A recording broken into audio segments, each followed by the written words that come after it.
नमस्कार दोस्तों, एक बार फिर स्वागत है आपका हमारे और आपके प्यारे से YouTube चैनल सफलतम क्लासेस पर। आज मैं आपके समक्ष उपस्थित हुआ हूं हिसार भास्कर में या दैनिक भास्कर के हिसार संस्करण में छपी नीट स्कैम के बारे में एक न्यूज़ को लेकर के। न्यूज़ की हेडलाइंस आपको साफ साफ नज़र आ रही हैं। हेडलाइंस में लिखा गया कि क्या ये नीट क्लीन है। सवाल हमारा पहले दिन से यही है। इस मुद्दे को लेकर के हम लोग 2 बार पहले भी एक दूसरे के समक्ष उपस्थित हो चुके हैं।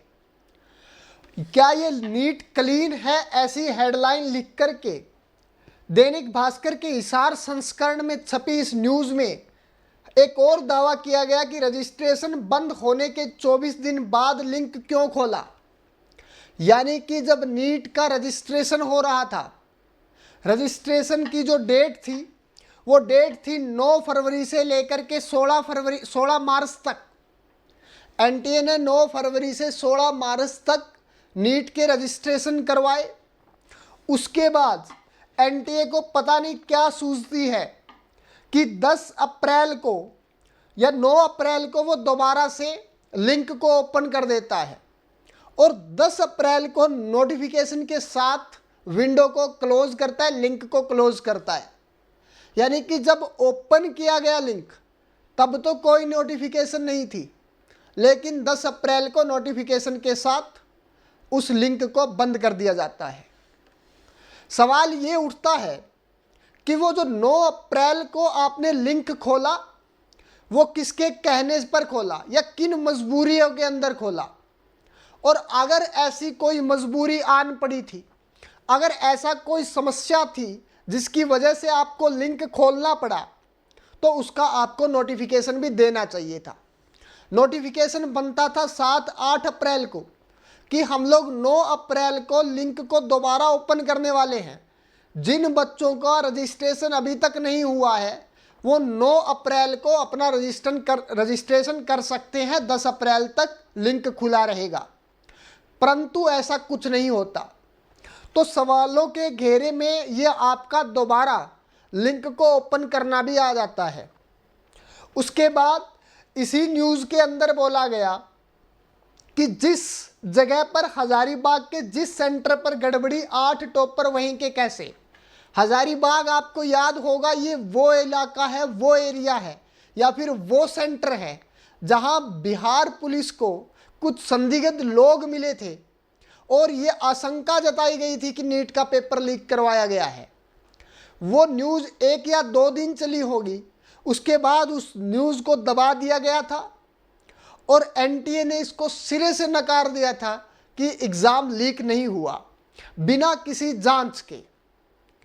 इस बात की भी जांच होनी चाहिए कि एग्ज़ाम लीक हुआ था या नहीं हुआ था।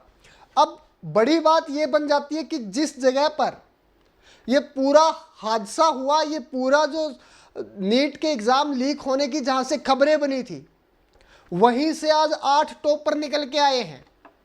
6 बच्चे तो ऐसे हैं जिनके 720 में से 720 स्कोर, 716, 718, 719 और 715 प्लस या 700 प्लस, पता नहीं कितने बच्चे उसी एक सेंटर के हैं।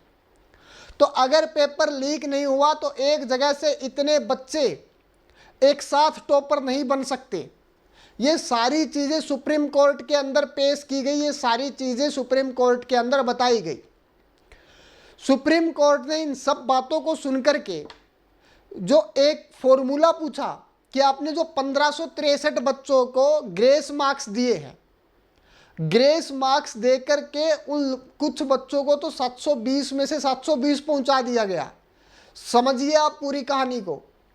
मान लीजिए एक बच्चे के 700 स्कोर आता है, 720 में से 700 नंबर आते हैं, उसको 20 नंबर ग्रेस दे करके 720 में से 720 तक पहुंचा दिया।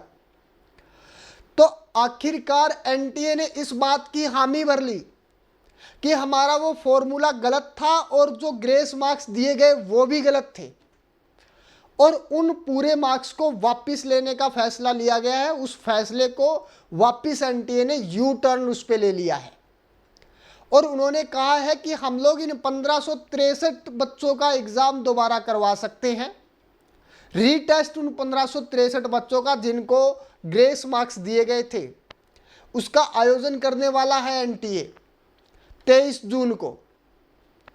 ये कहीं ना कहीं ऐसी भी शंका उत्पन्न होती है कि एनटीए इन 1563 बच्चों का एग्जाम करवा करके पीछे वाली खिड़की से निकलने का प्रयास कर रहा है कि हमें पूरा एग्जाम दोबारा ना करवाना पड़ जाए, या फिर नेशनल टेस्टिंग एजेंसी ही सवालों के घेरे में आ जाए कि इस पूरी एजेंसी के अंदर ही कुछ ना कुछ गड़बड़ियां चलती हैं। कुछ लोग ऐसे भर्ती हो गए हैं जो पैसों के लेन देन से या किसी और वजह से, किसी पॉलिटिकल दबाव से ऐसे कार्य कर रहे हैं।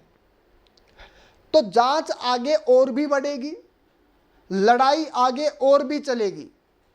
मैं आपको बता दूं कि 1563 बच्चों का एग्जाम दोबारा होने की वजह से भी आपकी 400-500 रैंक जंप करने वाली है, ये तो श्योर है।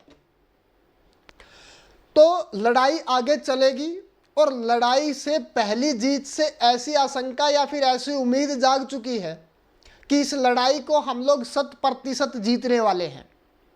तो जितने भी बच्चों ने एग्ज़ाम दिया था नीट 2024 और जो आज हताश है, उदास है कि पेपर लीक होने की वजह से उनकी जो रैंक है वो बहुत पिछड़ गई है, एडमिशन के चांसेस नहीं हैं, उन बच्चों को मैं कहूँगा कि आप अपनी परीक्षा की तैयारी शुरू रखिए, जारी रखिए। हो सकता है कि पूरी की पूरी परीक्षा का आयोजन दोबारा हो, नीट दोबारा से पूरी परीक्षा ले। इसी उम्मीद के साथ मैं दीपक चौधरी आपका बहुत बहुत धन्यवाद करता हूं कि आप अंत तक वीडियो में बने रहे। आपको ये जानकारी कैसी लगी कमेंट सेक्शन में हमें लिख करके बताइएगा। और अगर अब आप इस चैनल पर नए हैं और अभी तक आपने इस चैनल को सब्सक्राइब नहीं किया है तो इस चैनल को सब्सक्राइब भी कीजिएगा। जो भी जानकारी हम तक पहुंचेगी सीधे और सरल शब्दों में हम आप तक पहुंचाने का प्रयास करेंगे। पूरी वीडियो के साथ बने रहने के लिए आपका बहुत बहुत धन्यवाद।